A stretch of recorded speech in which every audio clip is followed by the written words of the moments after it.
Take 3.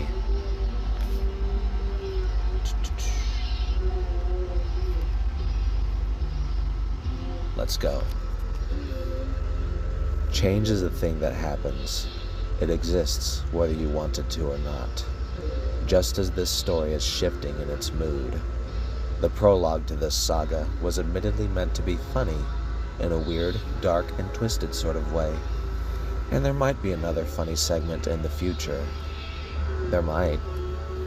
What the fuck am I listening to? Chapter 1. An unfunny and unpleasant chapter of repugnant violence by Joe Finsternis. The boy naturally grew up in an orphanage. He did not know that his mother had cheated on his stepfather.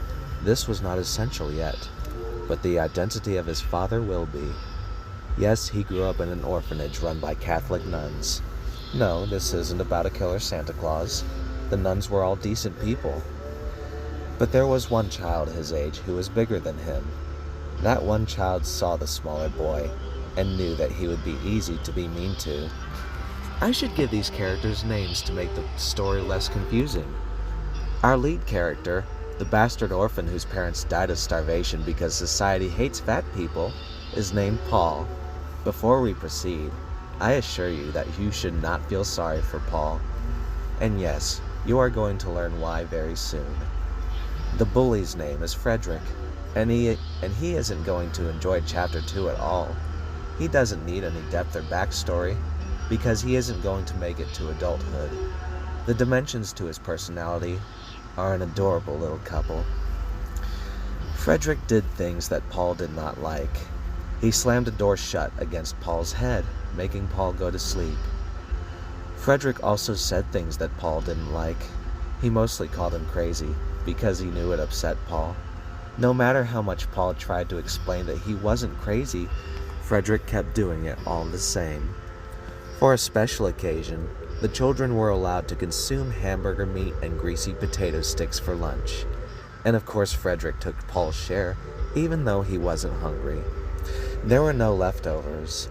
Paul felt a small fraction of what his parents felt shortly before they stopped being alive. I have been deliberately stalling my explanation of why you shouldn't feel sorry for Paul. It's not a fun thing to talk about. But I need to tell you, because you need to know. And before you call me sick, these are things that have happened here on the planet we're inhabiting. If Earth is hell, we are its demons. In the late afternoon, after Paul's lunch had been stolen and thrown in the trash, he took a walk outside the building.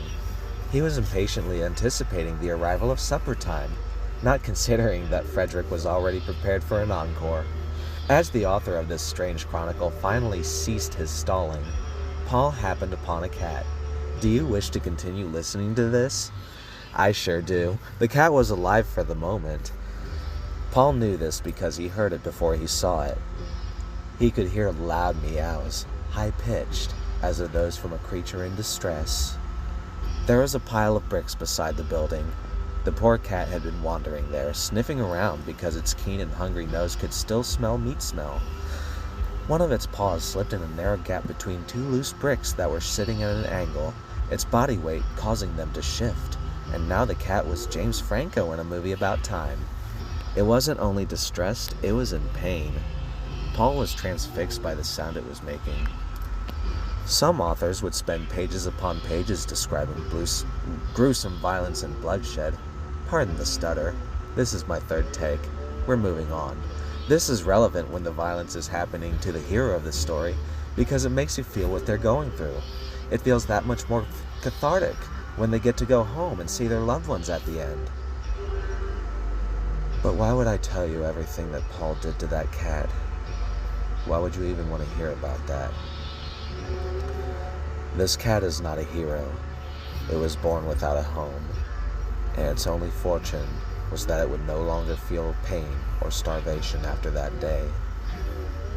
However, this was the turning point that determined what Paul would become.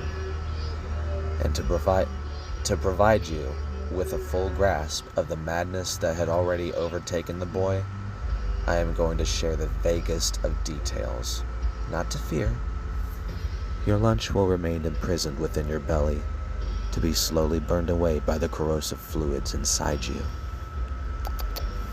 While the cat had 3 other razor-sharp paws and teeth, Paul figured out a way to solve this problem.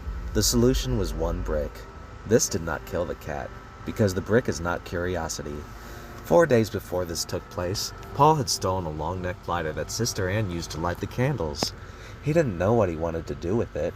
He simply wanted to have it because he thought it was neat. He knew what he wanted to do with it. After solving the problem of the paws and teeth, Paul enjoyed its frantic struggles almost as much as he enjoyed the cries. The good news is it finally managed to free its foot. The bad news is it was unable to run. But fire didn't kill the cat either. What ultimately led to its bittersweet demise was the increasingly painful growling in Paul's stomach. Waste not, want not.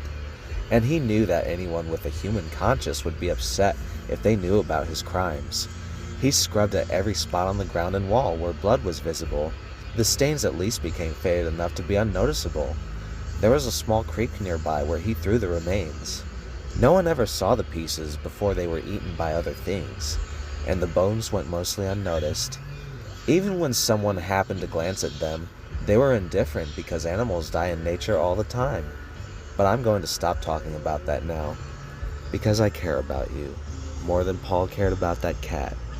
And trust me, the cat will come back. Good night.